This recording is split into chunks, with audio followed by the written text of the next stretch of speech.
एक छोटे से गांव में एक लड़का रहाता था जिसका नाम आरव था। आरव बहुत हाई प्यारा और मासूम बच्चा था, लेकिन उसके चेहरे पर हमेशा उदासी थी। आरव का एक सपना था, वो चाहता था कि उसकी मुस्कान सबको दिखाई दे, लेकिन कुछ न कुछ ऐसे हो जाता था कि वो कभी अपने चेहरे पर मुस्कान नहीं ला पाता था। एक दिन आरव अपने दोस्त मीरा के साथ खेल रहा था। मीरा ने आरव से कहा, आरव, तुम्हारे चेहरे पर हमेशा उदासी क्यों रहती है? तुम बहुत अच्छी बातें करते हो और सबको हंसा देते हो, लेकिन तुम खुद कभी क्यों नहीं मुस्कुराते?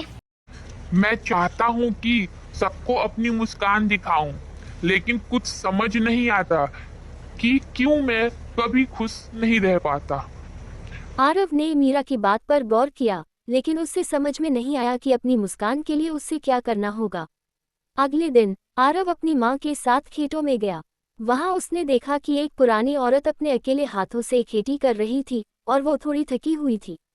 आरव ने सोचा, अगर मैं इसकी मदद करूं तो शायद उसका दिन थोड़ा अच्छा हो सकता है। आरव ने अपनी माँ से कहा, माँ, क्या हम इस औरत की मदद कर सकते हैं? हाँ बेटा, हमें सबकी मदद करनी चाहिए। आरव ने तुरंत उस औरत की मदद करनी शुरू की। थोड़ी देर बाद औरत की थकान कम हो गई और वो खुश हो गई। शुक्रिया बेटा, तुमने मेरी मदद की। मुझे तुम्हारी मुस्कान बहुत प्यारी लगती है। उस औरत ने मुस्कुराते हुए कहा। आरव को समझ में आया कि दूसरों की मदद करना भी अपनी मुस्कान को पाने का एक तरीका हो सकता है। उस दिन के बाद आरव ने अपने जीवन में छोटी छोटी मदद करना शुरू की। हर दिन किसी ना किसी की मदद करते हुए आरव ने अपनी मुस्कान ढूंढ ली। फ्लैट उसकी मुस्कान सिर्फ उसके चेहरे पर नहीं, दिल में भी थी।